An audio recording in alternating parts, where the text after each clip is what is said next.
أعوذ بالله من الشيطان الرجيم بسم الله الرحمن الرحيم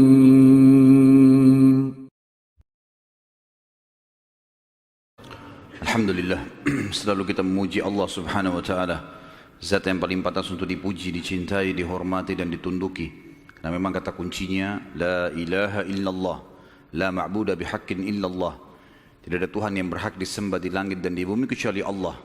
Dan Dia telah menggantungkan segala kebutuhan kita yang kita butuhkan untuk roda kehidupan di muka bumi dengan memuji namanya Alhamdulillah. Maka sangat wajar kalau kita selalu mengucapkan kalimat yang mulia ini. Juga kita banyakkan salam hormat kita kepada manusia terbaik yang telah membawa kepada kita hukum halal haramnya Sang Pencipta, sehingga kita punya panduan hidup. Dan juga Sang Pencipta Allah telah menjadikan mengucapkan salam hormat kepada manusia terbaik ini sebagai ibadah buat kita dan pendekatan diri kepadanya. Juga dari sisi yang lain Sang Pencipta Allah bersama malaikatnya mengucapkan salam hormat kepada manusia terbaik ini. Maka sangat wajar kalau kita selalu mengucapkan salawat dan taslim kepada Nabi besar Muhammad sallallahu alaihi wasallam. Setelah panjang lebar kita jelaskan masuk Yahudi ke Jazirah Arab, Nasrani, bagaimana juga kekuatan dari Najasyi Afrika masuk ke Yaman, bagaimana Yaman dikuasai oleh Persia, kemudian bagaimana akhirnya wilayah Yaman masuk Islam. Kita akan masuk sekarang lebih dalam lagi membahas tentang kelahiran Nabi SAW. Kita akan masuk mengerucutkan bahasan ke Mekah. Bahasan ini tentu akan saya mulai dari seorang tokoh Mekah bernama Qusay bin Kilab. Qusay bin Kilab. Qusay bin Kilab ini adalah salah satu keturunan dari Fikhir. Dan Fikhir adalah nama lainnya Quraisy. Jadi Quraisy itu julukan. Karena si Fikhir ini, seperti saya jelaskan tadi siang, kalau seseorang di negeri Arab atau suku Arab itu memiliki kelebihan fisik, kepintaran, kekayaan, keturunan, maka dinisbatkan suku padanya. Kebetulan dari turunan Ismail alaihissalam di Mekah dan turunan suku Jurhum, ada satu orang yang sangat menonjol bernama Fikhir. Dan Fikhir ini karena dia menonjol maka diberikanlah nama lainnya Quraisy. Dinisbatkanlah suku Mekah namanya Quraisy. Salah satu turunan Fikhir ini yang merupakan turunan Ismail alaihissalam dan turunan suku Jurhum adalah Qusay bin Kilab. Kalau teman-teman masih ingat, di pertemuan kita pada bulan yang lalu, saya pernah menekankan tentang kisah Mekah awalnya dihuni oleh suku Jurhum yang hijrah dari Yaman. Kemudian tinggal bersama Hajar dan Ismail alaihissalam. Berjalan bertahun-tahun sampai Ibrahim dan Ismail alaihissalam meninggal dunia, datang satu suku Arab yang ingin merebut Mekah dan berhasil. Namanya suku Khuza'ah. Masih ingat ya? Tidak ada suara, senyap. Berarti memang lupa semua. Jadi suku Khuza'ah ini datang merebut. Dan salah satu pimpinan Khuza'ah Amr bin Luhai yang memasukkan patung di Jazirah Arab, di Mekah gitu kan. Suku Khuza'ah ini berkuasa di Mekah sampai 500 tahun. Dan pada saat Jurhum dikalahkan oleh Khuza'ah, suku Jurhum sempat menimbun air Zam-Zam. Jadi 500 tahun mereka memimpin di Mekah, nggak ada sama sekali air. Kita bahas sekarang tentang keadaan satu orang tokoh ini, karena kalau panjang kita ceritakan panjang lebar Mekah ini cukup panjang, tokoh-tokohnya banyak, tapi saya ingin merucutkan ke Qusay bin Kilab. Qusay bin Kilab ini salah satu turunan Jurhum dan turunan Ismail alaihissalam. Dia sempat berpikir, bagaimana bisa ini setelah 500 tahun ya? Bagaimana bisa Mekah ini yang tadinya dikuasai oleh suku dia Jurhum dan juga kakeknya Ismail alaihissalam direbut oleh Khuza'ah. Walaupun di Mekah itu suku Khuza'ah sama suku Jurhum sudah berbaur ya, karena sudah terlalu lama ratusan tahun, akhirnya mereka berbaur satu sama yang lain, tetapi tetap kekuasaan kerajaan di bawah kekuasaan Khuza'ah. Qusay bin Kilab lalu memperbaiki keadaan ekonominya. dia berbisnis, dia berdagang, sampai Allah membukakan kekayaan yang sangat banyak. Pada saat itu teman-teman sekalian, Raja Mekah dari suku Khuza'ah bernama Hulail. Hulail ini memiliki seorang anak wanita, anak tertuanya, terkenal dengan kecantikannya, anak raja. Qusay bin Kilab datang dan melamar.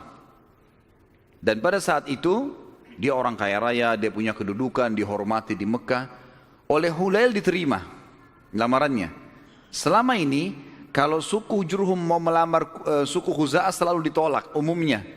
Karena memang ada persaingan dari dulu gitu kan. Mereka berbaur saling transaksi, kalau berdagang, bertetangga. Tapi pernikahan tidak. Pertama kalinya dari suku Jurhum diterima lamarannya. Itu adalah Qusay bin Kilab. Oleh Hulail, kepala suku sekaligus raja, kepala suku Khuza'ah sekaligus raja Mekah. Pada saat dia menikah dengan anaknya Hulail, Qusay ini menunjukkan yang terbaik, ya.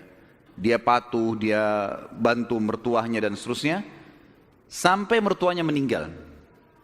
Waktu mertuanya meninggal, Qusay menjalankan misinya. Dia lalu mengiklankan dan menobatkan diri menjadi Raja Mekah pengganti mertuanya.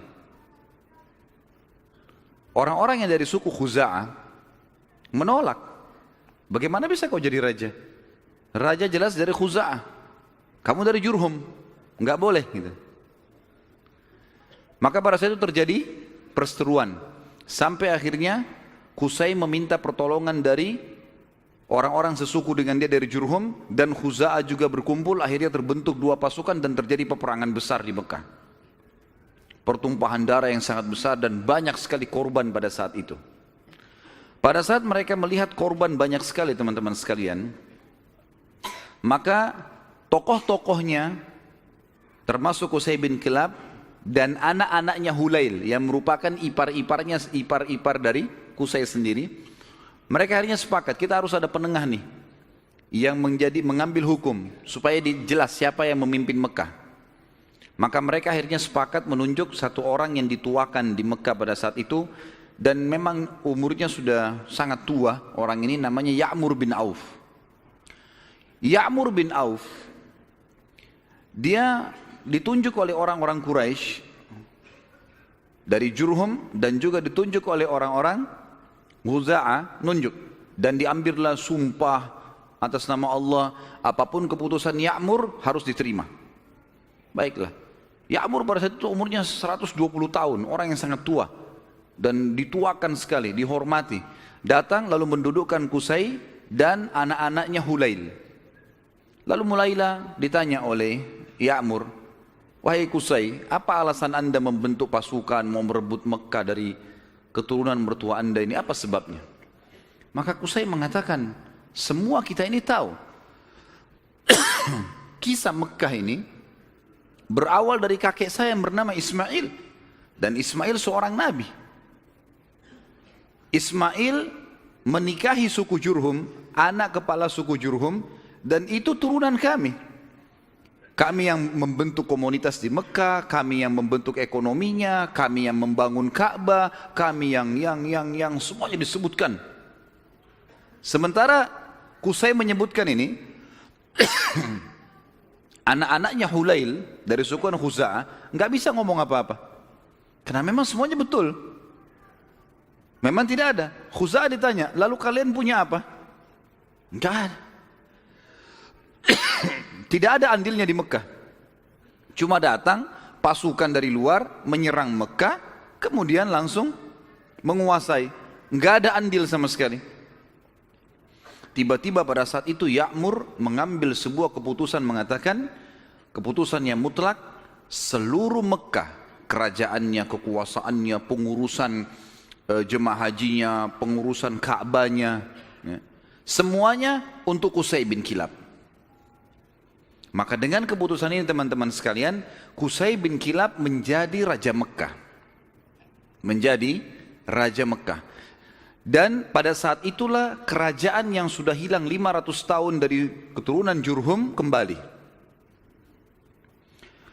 Pada saat itu Qusay melakukan banyak sekali perkembangan di Mekah, di antaranya dia membangun sebuah tempat namanya Darun Nadwa. Darun Nadwa ini oleh Qusay dibuat sangat luas, sangat besar, sebuah auditorium kalau kita sekarang sangat luas gitu kan. Tapi belum ada buku sejarah yang menyebutkan seberapa luas, seberapa dia menampung manusia. Tapi dari buku-buku sejarah disebutkan Darun Nadwa pada saat itu multifungsi. Dilakukan apa saja di situ. Pertemuan orang-orang Mekah, pertemuan tokoh-tokoh Mekah, sampai Qusay bin Kilab melarang siapapun orang Mekah menikah kecuali di Darun Nadwa. Harus di Darun Nadwa. Kalau anak bayi baru lahir, bawa ke Darun Nadwa. Pokoknya Darun Nadwa ini menjadi simbolnya Mekah. Termasuk juga pada saat orang-orang Quraisy ingin memerangi Nabi SAW. Nanti kita akan belajar pada saat beliau mau hijrah pun ke Madinah atau mau dibunuh, itu mereka kumpulnya di Darun Nadwa ini. Qusay bin Kilab pada saat sudah mulai tua teman-teman sekalian, dia memperhatikan di antara anak-anaknya, anaknya banyak sekali. Tapi ada dua orang yang menonjol, artinya anak pertama bernama Abduddar. Dan anak kedua bernama Abdul Manaf. Sudah hafal belum? Ngangguk-ngangguk saja. Allahu a'lam. Faham atau enggak tahu. Abduddar dan Abdul Manaf. Abduddar anak pertamanya si Qusay. Abdul Manaf anak kesekian. Saya tidak temukan anak keberapa, tapi Abduddar karena anak pertama biasanya kalau dinisbatkan nama seseorang adalah nama anak pertamanya. Jadi Qusay ini dipanggil Abu Abduddar gitu. Tapi Abduddar ini orangnya lemah secara fisik. Dia nggak punya keterampilan, nggak punya kepintaran, sehingga tidak punya kedudukan di tengah-tengah masyarakat. Sementara adik-adiknya semua, terutama Abdul Manaf, menonjol sekali. Punya suara, berdagang, majulah gitu.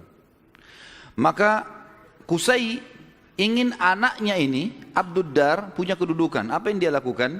Pada saat dia mau meninggal, dia tulis sebuah keputusan surat, kalau saya meninggal, semua kerajaan, semua pengurusan Ka'bah, jemaah haji, itu di tangan Abduddar.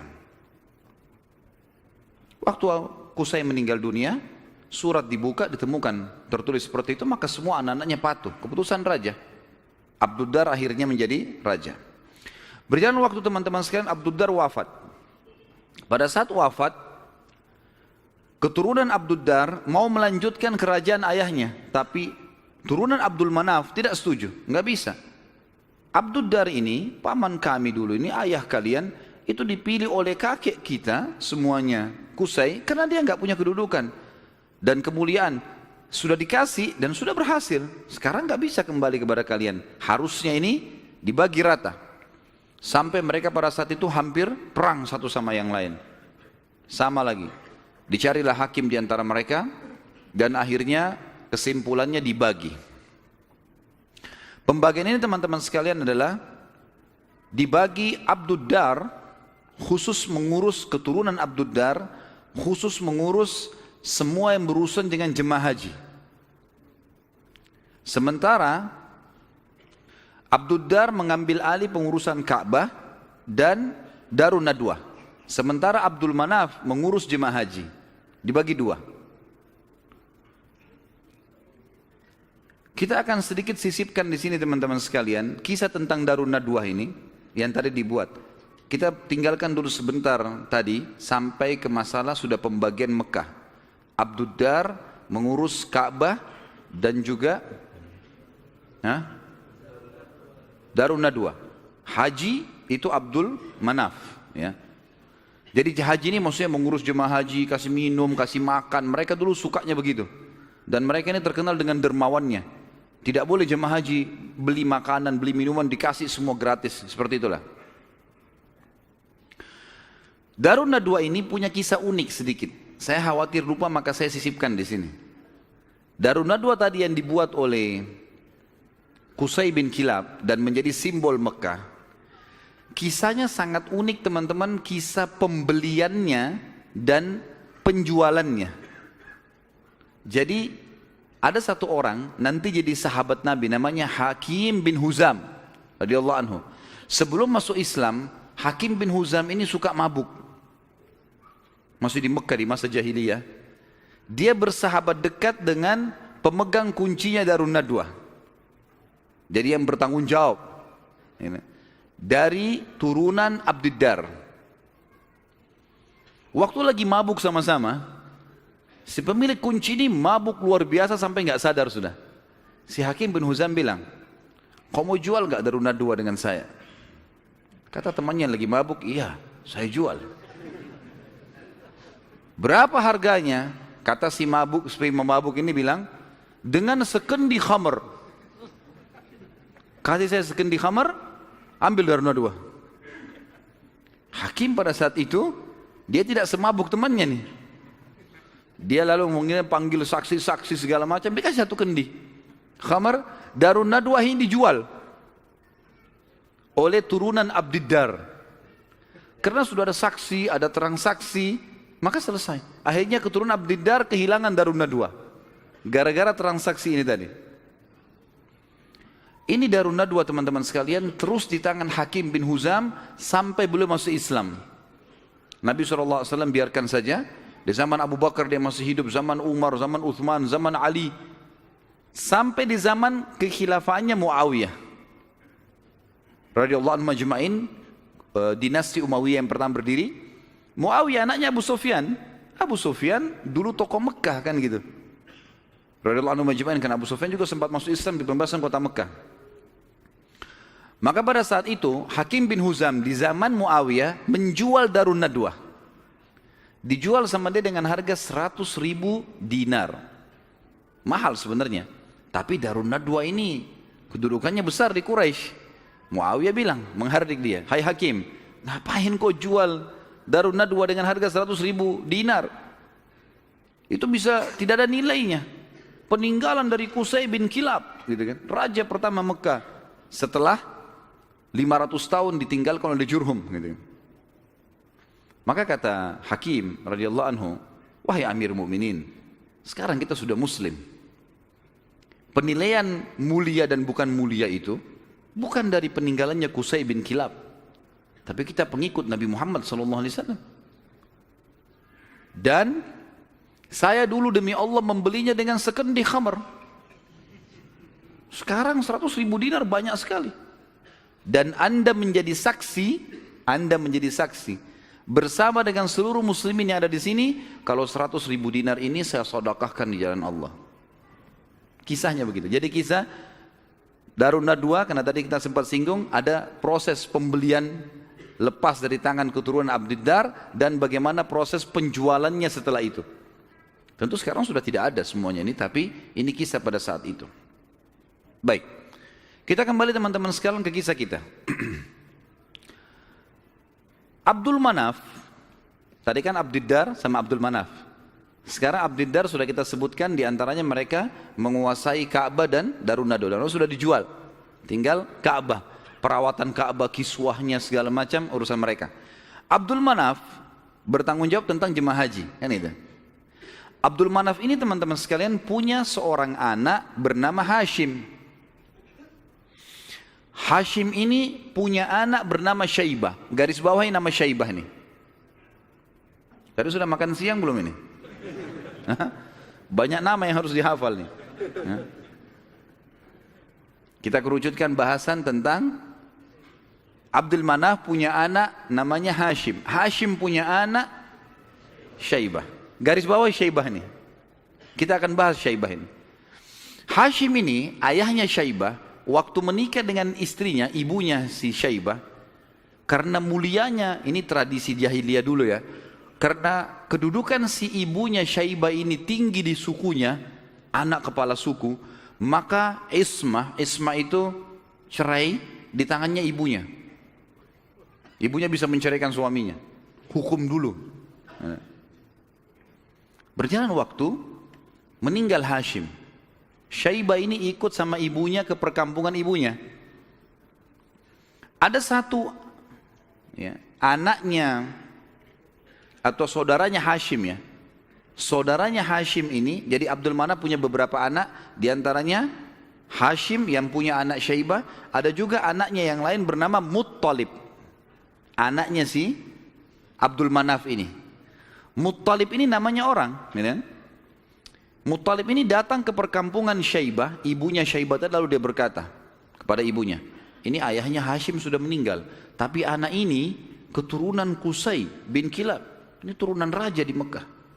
Jangan ditinggalkan di kampung sini, ikut ke Mekah dengan saya. Siapa tahu nanti dia punya kedudukan di Mekah. Kata ibunya nggak bisa, ikut sama saya. Akhirnya kena cekcok nih, tanda kutip di sini. Maka ibunya Syaibah bilang, ini kita suruh pilih aja dia. Si Syaibah ini mau ikut siapa? Nanti kalau saya sebutin julukannya Syaibah ini baru antum bilang, oh iya itu orangnya. Kata si ibunya, pilih aja, Syaibah suruh milih. Dia mau tinggal sama saya di sini atau ikut sama anda ke Mekah? Lalu Muttalib tanya di depan ibunya, hai Syaibah, ikut sama saya ke Mekah atau kamu tinggal sama ibumu? Kata Syaibah, saya ikut sama paman saya, ikut ke Mekah. Maka pergilah ke Mekah. Waktu itu Muttalib ini naik unta, dia membonceng di belakangnya Syaibah. Muttalib ini teman-teman dikenal di Mekah suka beli budak, ya. Maka setiap hari dia datang masuk Mekah bawa budak baru. Waktu Syaibah dibonceng oleh pamannya Muttalib ini, orang-orang Mekah kira si Muttalib beli budak baru. Maka mereka bilang, Muttalib baru beli budak, di belakangnya Abdul Muttalib. Berarti hambanya si Muttalib nih. Sudah tahu nama Syaibah siapa? Yang antum kenalkan selama ini Abdul Muttalib. Namanya dia Syaibah. Jelas? Baik. 3 orang yang jawab, nggak apa-apa lah. Nasib, saya sudah teriak-teriak tapi Abdul Muttalib berarti namanya Syaibah. Jadi Abdul Muttalib bukan Muttalib nama Allah ya. Ini nggak ada dalam Asmaul Husna gitu. Tetapi di sini Muttalib nama pamannya.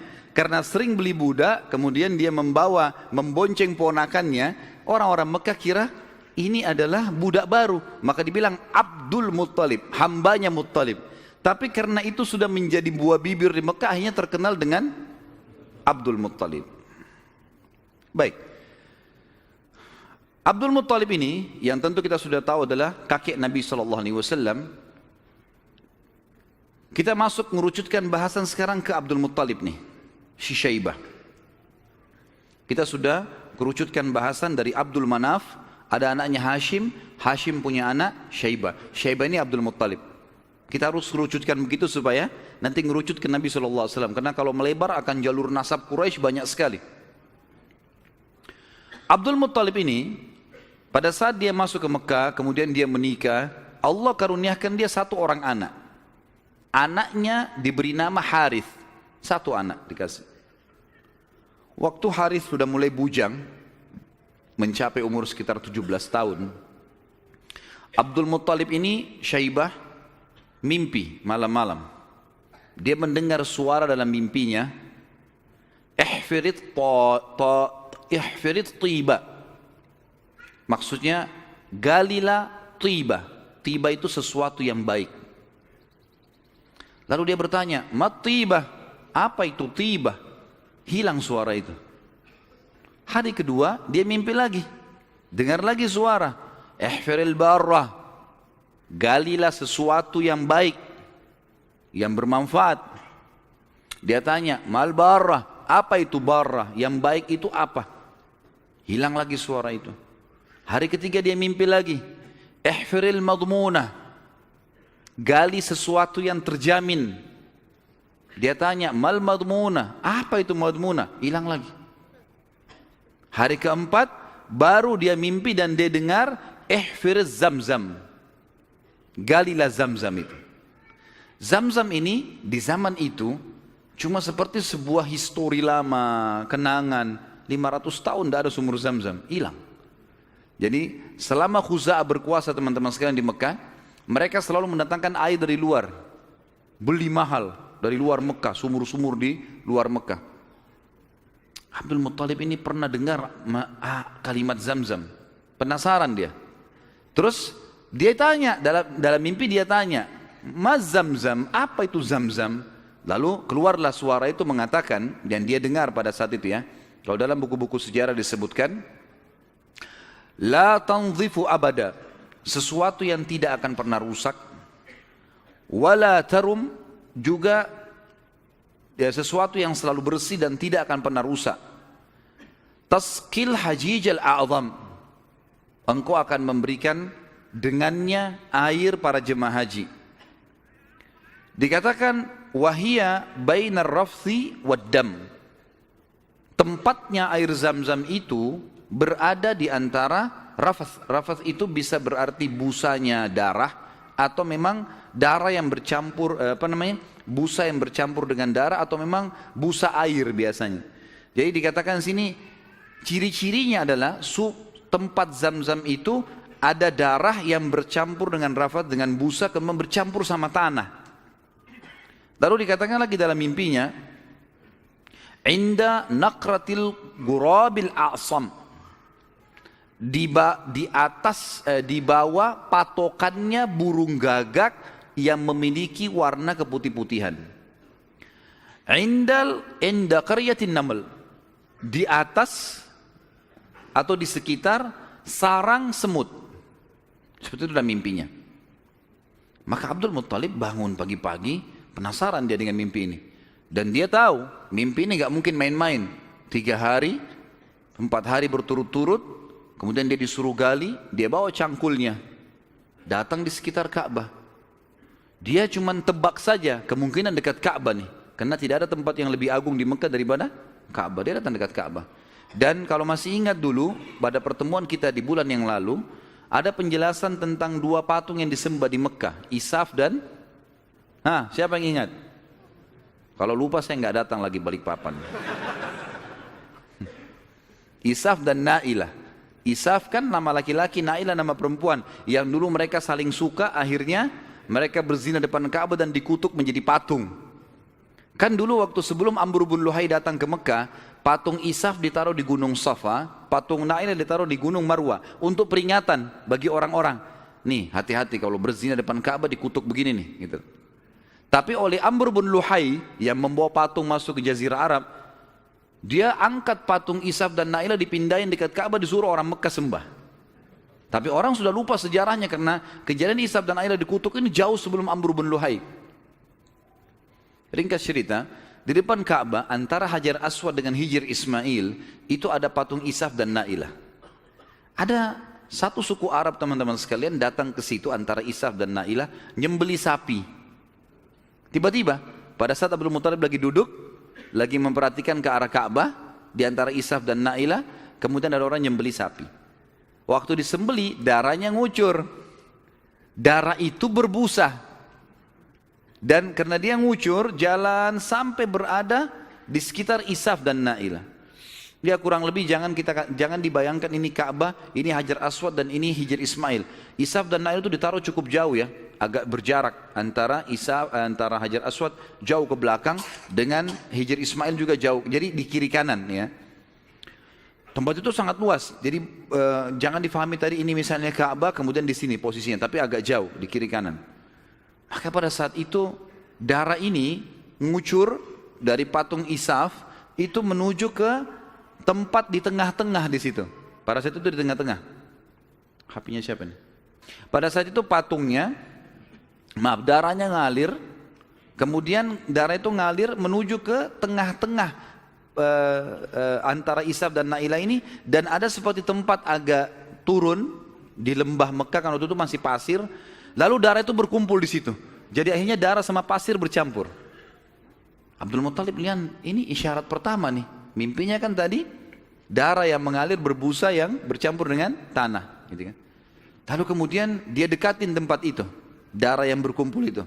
Dia temukan tiba-tiba ada burung gagak yang berwarna hitam. Burung gagak biasanya warna hitam ya.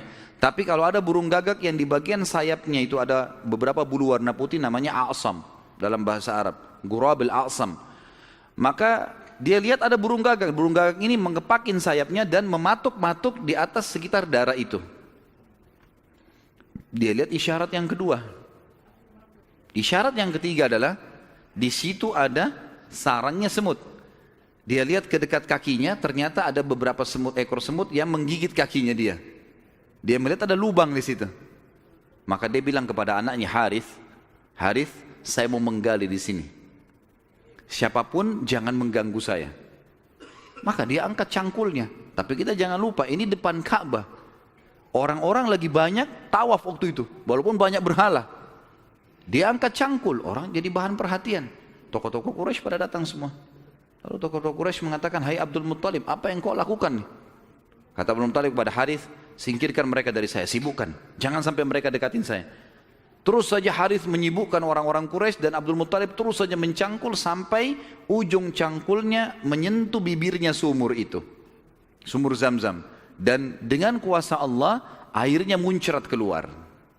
Pada saat airnya muncrat keluar, Abdul Muttalib mengatakan, Allahu Akbar. Karena memang mereka menggunakan bahasa Arab dan kalimat Allahu Akbar itu sudah biasa mereka ucapkan, gitu kan? Maka orang-orang Quraisy tahu kalau Abdul Muttalib sudah dapat target dan mereka kaget untuk lihat air muncrat, air di depan Ka'bah. Selama ini selalu ambil dari luar. Ini kemuliaan abadi, gitu kan? Maka tiba-tiba orang Quraisy datang, hai Abdul Muttalib, air ini kita punya sama-sama. Kata Abdul Muttalib, dari mana sama-sama? Saya mimpi, saya yang cangkul, saya yang dapat. Dari mana kalian punya sama-sama nih? Ribut nih. Abdul Muttalib bilang, ini punya saya. Quraisy bilang enggak, dikeroyokin Abdul Muttalib pada saat itu. Ribut, akhirnya mereka sepakat panggil hakim lagi. Ini hakimnya nih, cari penengah. Bagaimana caranya supaya ini bisa ditengahi, gitu kan? Insya Allah masalah ditengahi ini kita lanjutkan habis sholat Isya. Subhanakallahumma bihamdika asyhadu an la ilaha illa anta astaghfiruka wa atubu ilaik. Wassalamualaikum warahmatullahi wabarakatuh. Assalamualaikum warahmatullahi wabarakatuh. Alhamdulillah wassalatu wassalamu ala Rasulillah. Kita lanjutkan bahasan kita. Akhirnya Abdul Muttalib setelah menemukan sumur Zamzam, orang-orang Quraisy tetap menuntut untuk dibagi. Dan Abdul Muttalib bertahan. Enggak bisa nih. Saya mimpi, saya yang gali, saya yang temukan. Gimana kalian merasa punya hak di situ? Ribut, akhirnya dicarilah penengah. Dan pada saat itu mereka tidak lagi ke Ya'mur, tapi mereka pergi ke dukun Bani Sa'idah. Ada satu dukun wanita di Madinah, waktu itu disegani. Dan memang pada saat itu dukun-dukun ini luar biasa pengaruhnya. Pergilah Abdul Muttalib bersama dengan tokoh-tokoh Quraisy. Saya tidak temukan jumlah mereka berapa orang, tapi yang jelas mereka semuanya pergi ke sana. Tiba di kota Madinah, ternyata dukun tersebut pergi ke Khaybar, wilayah lain. Nanti akan ada bahasan masalah Khaybar, tapi yang jelas pergi ke Khaybar. Abdul Muttalib sepakat dengan teman-temannya, kejar aja tuh, kita ke Khaybar. Antara Madinah sama Khaybar cukup jauh dan ada padang pasir yang luas sekali. Mereka belum pernah ke Khaybar sebelumnya, jadi masih menerka-nerka jalan. Di tengah jalan mereka kehabisan air. Mau balik ke Madinah jaraknya jauh. Mau menuju ke Khaybar belum jelas tujuannya. Air habis. Panas lagi sangat terik pada saat itu. Mereka bermusyawarah, kira-kira bagaimana jalan keluarnya nih? Akhirnya orang-orang Quraisy selain Abdul Muttalib sepakat mengatakan, kayaknya kita pasti mati nih. Nggak ada air. Kembali ke Madinah bisa mati tengah jalan, menuju ke Khaybar juga nggak jelas bisa mati tengah jalan. Ya sudahlah, kita pasti mati, lebih baik kita gali kubur saja. Riwayatnya begitu, kisahnya begitu. Gali kubur. Dari sekian orang ini, nanti setiap siapa yang mati duluan dikubur oleh temannya. Minimal nanti ada satu orang yang tidak tertutup kuburannya, yang lain semua tertutup. Akhirnya mereka pada gali kuburan, kecuali Abdul Muttalib nih. Abdul Muttalib bilang, ini bukan ide yang tepat nih. Masa kita menyerah? Lebih baik coba kita cari jalan. Teman-temannya bilang, percuma, mau kemana? Abdul Muttalib naik ke atas untanya. Begitu untanya bergerak, dari pijakan kakinya untanya Abdul Muttalib keluar muncrat air di padang pasir itu. Keluar mata air. Lalu Abdul Muttalib melihat, dia turun dari untanya, dia minum airnya, untanya dikasih, lalu diajak teman-temannya, ayo ini ada air, minum. Teman-temannya heran, di padang pasir ada air. Maka akhirnya mereka sepakat mengatakan, demi Allah yang telah memberikan, demi Allah sungguh ya, Yang telah memberikan air kamu di sini, Allah Subhanahu wa taala, dialah yang telah memberikan kamu air Zam-Zam. Zam-Zam punya kau, hai Abdul Muttalib. Gara-gara ini akhirnya Zam-Zam jadi miliknya Abdul Muttalib, dan Abdul Muttalib keturunan dari Abdul Manaf. Sementara memang dasarnya Abdul Manaf tadi sudah saya jelaskan, mereka bertugas memberikan makanan dan minuman jemaah haji. Sehingga sekarang mereka tidak perlu lagi mengambil air dari luar, tapi mereka sudah punya mata air Zam-Zam. Dan sebagian ahli sejarah menanggapi mengatakan, Allah yang maha tinggi dan maha pemurah memudahkan mata air Zam-Zam ditemukan kembali oleh Abdul Muttalib, karena memang suku ini dari turunan Abdul Manaf bertugas untuk memberikan minum dan makan jemaah haji. Maka karena itu Allah Subhanahu wa taala kasih. Makanya tadi dalam salah satu perkataan dan pernyataan dalam mimpi, Taski hajijal a'zam, engkau akan memberikan minum jemaah haji yang banyak, gitu kan. Jadi bukan karena Abdul Muttalibnya, tapi karena memang waktu itu diberikan untuk jemaah haji umumnya. Baik, baliklah Abdul Muttalib ke Mekah, dan akhirnya pada saat itu Abdul Muttalib dinobatkan secara tidak langsung sebagai Raja Mekah. Kenapa saya katakan tidak langsung? Karena pada saat itu Quraisy sepakat di Mekah itu semua kepala suku bisa memimpin. Bisa memimpin. Tidak harus fokus ke turunan Abdul Manaf atau Abdul Dar, tapi mereka Abdul Manaf Abdul Dar ini mereka yang memegang Ka'bah, memegang urusan haji dan jemaah haji, minum dan makannya ini.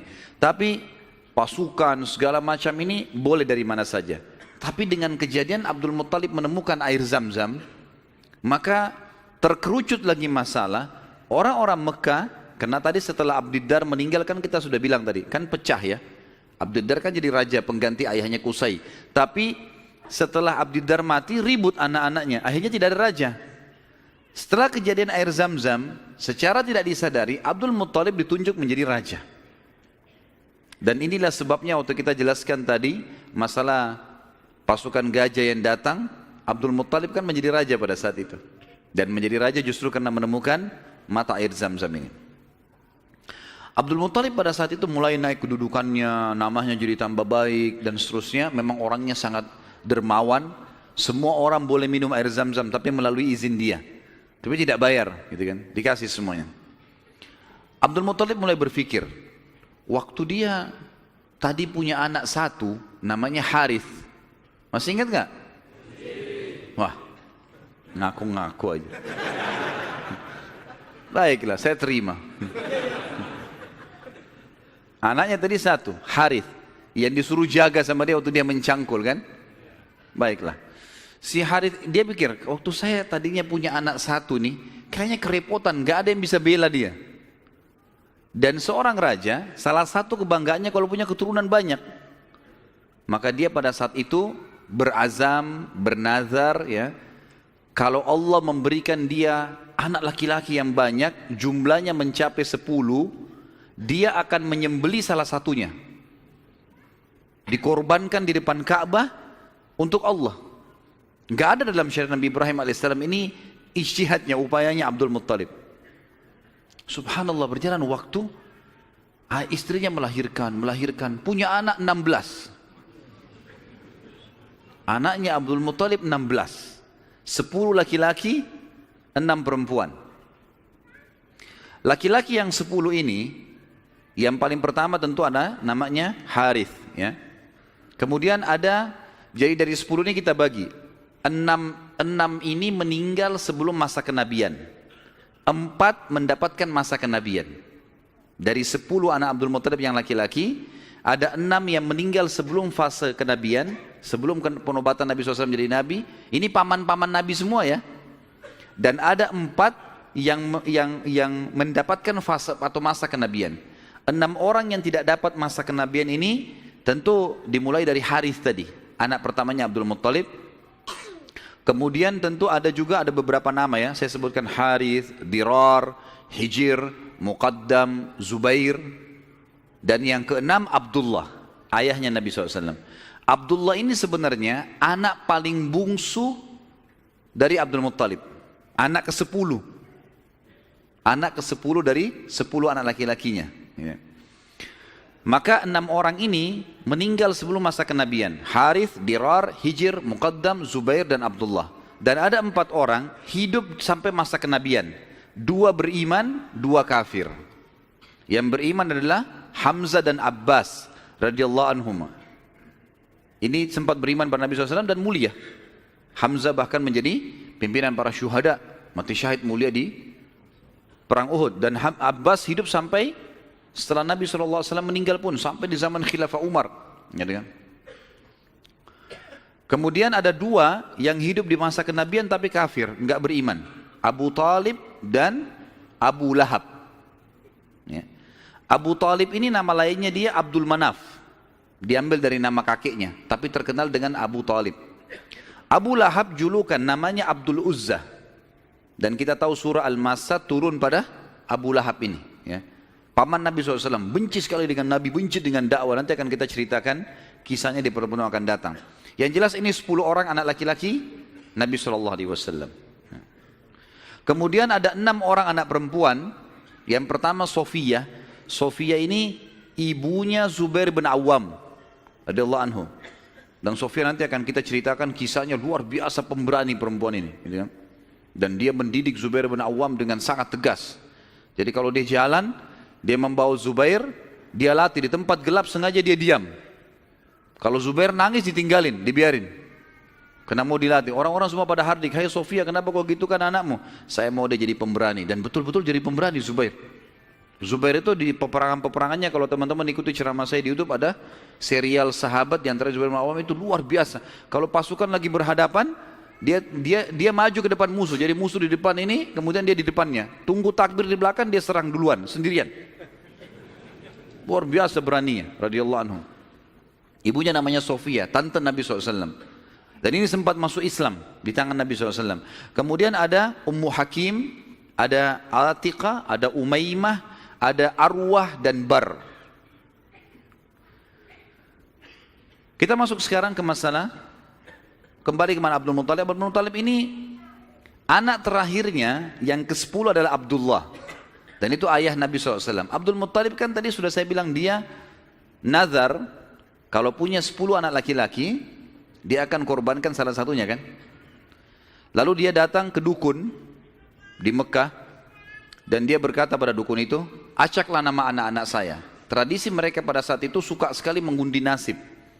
Kalau di dalam agama kita disebutkan tradisi mereka namanya tatayur, menggandun nasib sama benda atau sama burung.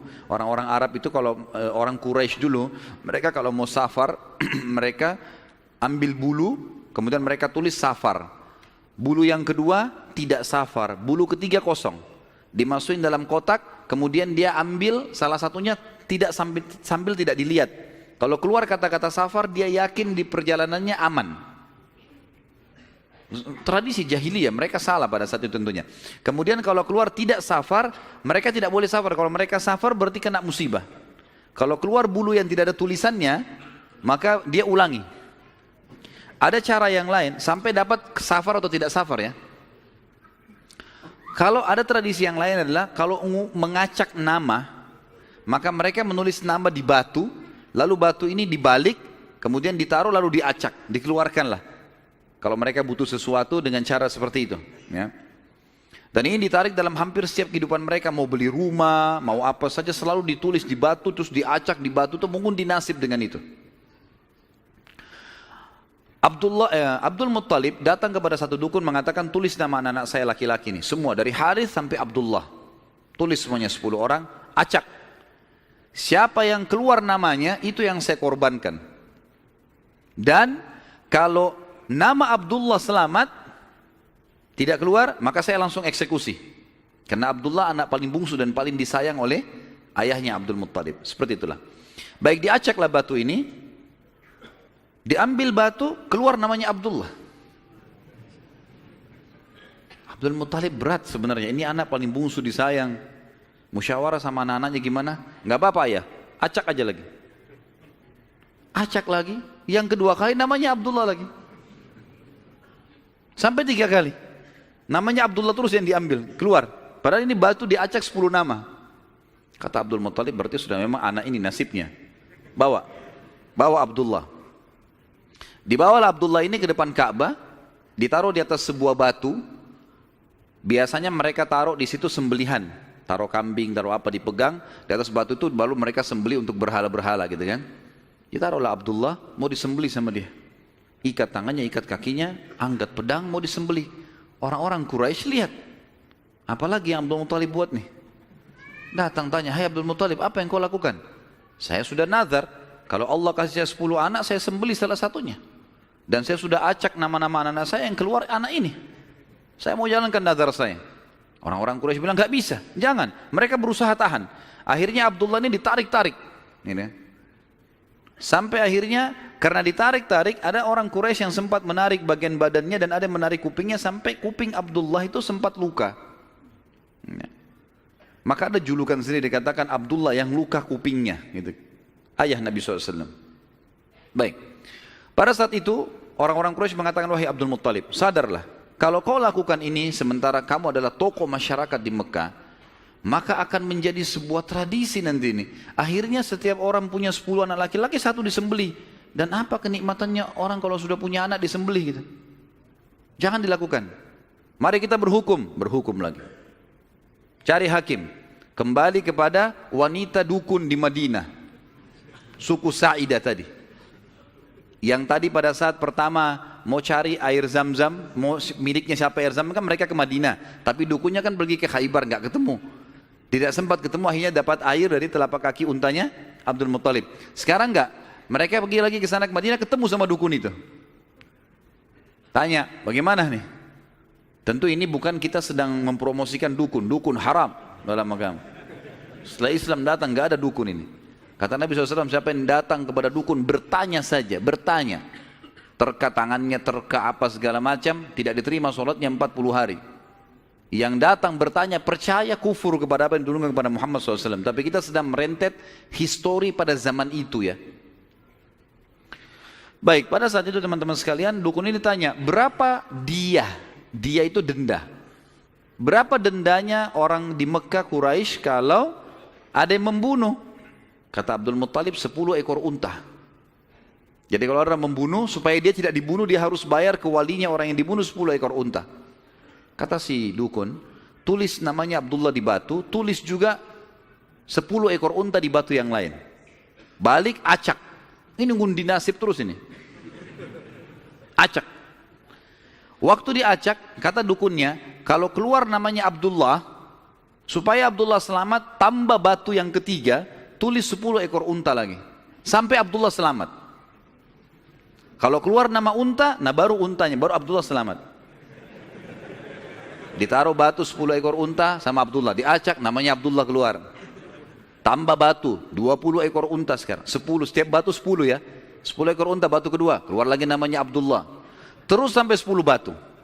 Sampai akhirnya ada 10 batu, semuanya tertulis 10 unta, 1 namanya Abdullah. Waktu diacak setelah 10, diangkat keluar namanya Abdullah. Dan ini pastilah 10 batu semuanya unta, gitu kan. Semestinya secara rasional gitu ya. Tapi ini pada saat itu keyakinan orang. Abdul Muttalib bilang, saya nggak percaya, saya belum puas nih. Coba acak lagi, diacak lagi, diambil unta sampai 3 kali. Kata Abdul Muttalib, baiklah. Kalau begitu saya akan sembelih itu 100 ekor unta. 100 ekor unta. Karena setiap batu 10, ada 10 batu, maka 100 ekor unta. Pada saat itu akhirnya dengan kejadian ini Abdullah selamat dari sembelihan atau dikurbankan. Dan Nabi SAW berkata dalam sebuah hadis, Ana ibnu Zabihain, saya keturunan dari 2 orang yang hampir disembelih. Ismail alaihissalam oleh ayahnya Ibrahim, dan Abdullah oleh ayahnya Abdul Muttalib. Baik, berjalan waktu teman-teman sekalian, Abdullah tumbuh besar dan mulai menjadi seorang pemuda yang cerdas, yang pintar, membantu ayahnya. Maka oleh Abdul Muttalib dinikahkan, dan dinikahkan oleh seorang wanita yang bernama Aminah. Dan Aminah dari turunan Abdul Manaf juga, jadi satu jalur, masih sepupu dengan Abdullah. Hanya saja dari Aminah ini dari paman-pamannya Aminah itu dari penduduk asli Madinah, dari Aus dan Khazraj, dari suku Ansar di Madinah. Maka Nabi SAW di sini memiliki jalur dari dua kota suci, Mekkah dan Madinah. Pada saat sudah selesai melahirkan, baru menikah, beberapa hari kemudian ada tanda-tanda kehamilan di Aminah. Kemudian Aminah pun sempat melihat di dalam mimpinya pada saat akan melahirkan atau pada saat hamil besar, melihat dalam mimpinya ia bermimpi bayi dalam kandungannya ini menyebarkan cahaya, dan cahaya itu menyebar ke seluruh muka bumi. Sebagian athar menyebutkan sampai ke Busra. Busra ini wilayah Irak sana, wilayah Persia gitu. Dan dia juga mimpi mengucapkan dalam mimpinya kalimat u'idzuhu billahil azim min kulli syarrin wa min kulli ainin wa min kulli hasid. Wa min kulli hasid. Tidak ada kata-kata ainnya. Artinya aku berlindung kepada Allah yang Maha Agung untuk bayi ini dari semua keburukan dan iri dengki orang lain. Berjalanlah hamil tersebut. Pada saat berumur beberapa bulan, ada sebagian ahli sejarah menyebutkan sekitar 6 bulan hamilnya Aminah di Nabi SAW dalam kandungan beliau, maka meninggallah Abdullah. Maka Nabi SAW jadi yatim sebelum lahir. Setelah itu Nabi SAW lahir, yang paling banyak dinukil oleh para hadis sejarah 12 Rabiul Awal di tahun gajah. Sudah kita sebutkan tadi, tahun gajah kejadian Ashabul Fil, dan tepatnya 50 hari setelah kejadian gajah itu, penghancuran gajah, 50 harinya disitulah lahir Nabi sallallahu alaihi wasallam. Ada yang perlu kita sebutkan teman-teman sekalian, walaupun sebenarnya menyebutkan ini bukan berarti Nabi SAW membutuhkannya, tidak sama sekali. Nabi SAW jauh lebih mulia daripada tanda-tanda ini. Tapi pada saat beliau lahir, ternukillah di Mekah, di Madinah, beberapa kejadian yang memang ahli sejarah angkat. Yang pertama, kejadian yang unik pada saat Nabi SAW lahir adalah terlihatnya bintang Ahmad namanya. Apa itu bintang Ahmad? Orang-orang Yahudi yang ada di Madinah itu meyakini kalau Nabi terakhir yang mereka tunggu di Madinah keluar itu, kalau dia lahir akan kelihatan bintang yang mereka istilahkan dengan bintang Ahmad, dan mereka mengukir-ngukir bintang itu sesuai dengan keterangan dari Taurat. Seperti itulah pemahamannya pada saat itu. Allahu alam tentang masalah kebenaran masalah bintang ini, tapi yang jelas kebenaran bintang itu bisa dipercaya atau tidak, karena kita dalam Islam tahunya bintang nggak boleh dipercaya gitu kan. Tapi ini pada saat itu dinukil oleh Hassan ibn Thabit radhiyallahu anhu, penyair Nabi SAW. Kebetulan umurnya dia beda 7 tahun dengan Nabi SAW. Beliau mengatakan setelah masuk Islam, setelah Nabi SAW hijrah ke Madinah, beliau mengatakan pada hari Nabi SAW lahir, aku kebetulan berada di salah satu benteng Yahudi, dan naiklah di malam hari kebetulan salah satu pendeta Yahudi lalu teriak dengan suara keras, wahai Yahudi, hai sekalian kaum Yahudi, sungguh telah terlihat pada malam ini bintangnya Ahmad, dan tidak terlihat kecuali pada saat ia lahir. Dan menurut Hassan ibn Thabit radhiyallahu anhu, memang umurnya beda 7 tahun dengan Nabi SAW, dan pada hari itu memang hari kelahiran baginda Nabi SAW. Yang kedua dinukil oleh para ulama tentang masalah kejadian-kejadian unik adalah Nabi SAW pada saat lagi Aminah melahirkan, maka dikatakan melahirkan tanpa ada rasa kesulitan sedikit pun, jadi sangat mudah. Bahkan sebagian athar menyebutkan Aminah tidak dibantu oleh orang. Tiba-tiba Nabi SAW keluar begitu saja. Dan yang ketiga, pada saat lahir, maka Nabi SAW dalam kondisi mengangkat kepalanya ke langit, seakan-akan orang yang sedang berdoa. Yang keempat, Nabi SAW lahir dalam kondisi sudah terkhitan. Sudah terkhitan. Yang kelima, Nabi SAW lahir juga tanpa terbebani lagi dengan sisa tali pusar. Udah nggak ada. Lahir sudah terkhitan, ya, lahir sudah tidak ada tali pusarnya. Sampai poin di sini, sampai poin kelima ini, 4 poin ya, karena poin pertama tadi itu kejadian di Madinah. Jadi 4 poin ini, Aminah melahirkan dengan sangat mudah, Nabi SAW seperti berdoa ke langit, kemudian terkhitan, kemudian tali pusarnya sudah terlepas. Maka Abdul Muttalib kakeknya bangga sekali datang, sangat senang pada saat itu. Dia berkata, sungguh pada cucuku atau anakku ini ada perkara besar. Lalu Abdul Muttalib pun membawa bayi Nabi SAW ke Ka'bah saat baru lahir, dan ia yang memberi nama Muhammad. Yang memberi nama Muhammad. Baik, ada sedikit rahasia masalah nama Muhammad ini. Perlu teman-teman tahu, nama Muhammad sebelum Nabi Muhammad SAW tidak dikenal oleh orang-orang Arab. Gak ada satupun orang Arab bernama Muhammad pada saat itu, belum ada. Terus dari mana nama ini? Kok Abdul Muttalib bisa berikan nama cucunya? Ada kisahnya. Jauh sebelum lahir Nabi SAW, Abdul Muttalib pernah jalan-jalan ke negeri Syam bersama dengan 3 orang sahabatnya. Yang pertama Sulaiman bin Mujazi', salah satu kepala suku di Mekah. Yang kedua Hulayla bin Hajij. Dan yang ketiga Himran bin Rabi'ah. 3 orang ini bersama Abdul Muttalib, 4 orang ini pergi ke negeri Syam. Pas tiba di negeri Syam, ada salah satu pendeta Nasrani menemui mereka lalu berkata, kalian dari mana? Kata Abdul Muttalib, dari Jazirah Arab. Dari mana tempatnya? Dari kota Mekah. Kata pendeta itu, dari kota kalian nanti akan keluar Nabi terakhir. Dan Nabi terakhir itu bernama Muhammad. Kata Abdul Muttalib, dari mana engkau tahu itu semua? Dia bilang, dari kitab kami. Dalam Injil disebutkan. Namanya Muhammad. Maka keempat orang ini bertekad pada saat itu untuk memberikan nama kalau mereka dikaruniai anak setelah itu atau cucu, Muhammad.